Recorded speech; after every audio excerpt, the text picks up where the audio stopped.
There we go. All right, we are day 4. This is super exciting. We love day 4 because as we said in day 3, we were talking about one of my favorite tools, and I know Bruce loves the budget spreadsheeting as well. So, any questions before we get started on day 4? No, from me. Okay, awesome. It's been going by fast though, hasn't it? In the big scheme of things, time does not stop.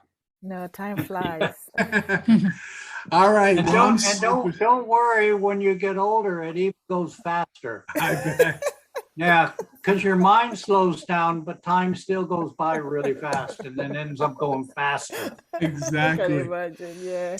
All right. Well, I am super, super excited. This is the 5-day challenge, day 4 of the 5-day challenge. So this is really exciting. So let's jump in. You guys got the homework last night, introductions. I love keeping the same agenda. It just makes things a lot easier. We've done introductions. Our payroll system, again, we're focusing on payroll. Could be any system. We just thought a payroll system would be easy. A little bit of agile in there, that hybrid, the developer, and we're going to buy and do a build. Okay. So homework. Their homework was around the webinar. Both of you guys were watching that. It's live. You can watch it anytime. It was the budget spreadsheet and the rhythm of business, the project calendar, which is absolutely one of my most favorite things in the world to do. I put that Bruce's favorite tool in the book is the WBS. Mine's the project calendar. So we're probably going to talk lots about the project calendar and the budget spreadsheet. So you guys got the files. You're able to go in there. Again, we'll go and we'll show you those files live again. But let's jump into it. Okay. This is really an interesting conversation.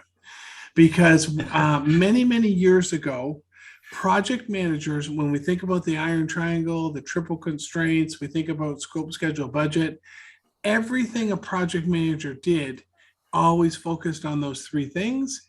And one of those things was the budget. Okay. Yep. And so when you think about the thousands and thousands of example spreadsheets, and we put a couple of examples out there, but we really at the highest level, project managers really need to understand the budget so they can make project decisions.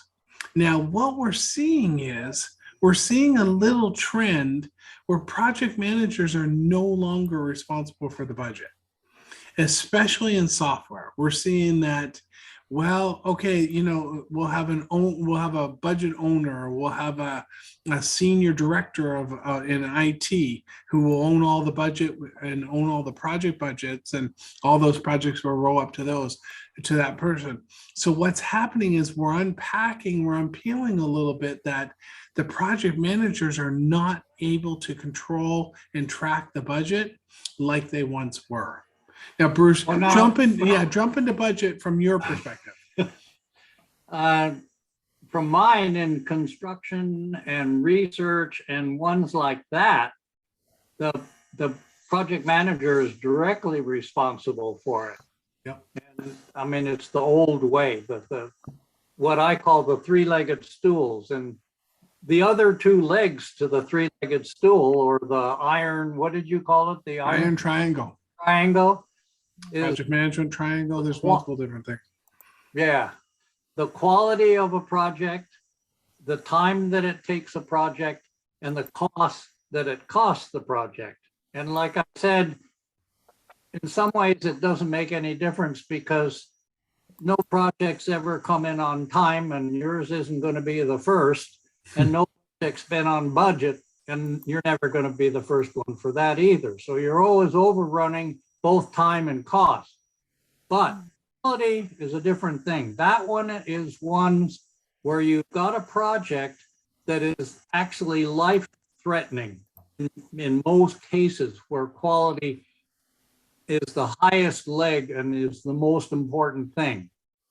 Can either one of you guys figure out just off your head what a quality project would be driven? What types of projects would be driven by quality, no matter how much the budget is, no matter how much time it's going to take? If something goes wrong, it's quality that takes over. It has to be accurate, and it won't go any farther until it gets fixed if it's wrong. Take a guess. Okay, there's two major industries that quality drives every single project. And that's your medical industry, where it's life-threatening to somebody if the medicine's off or if the surgery's off or whatever it is that you're doing on the project. Aerospace, anytime you've got something going up in the air, including a rocket, quality, if the quality isn't right, the whole project stops.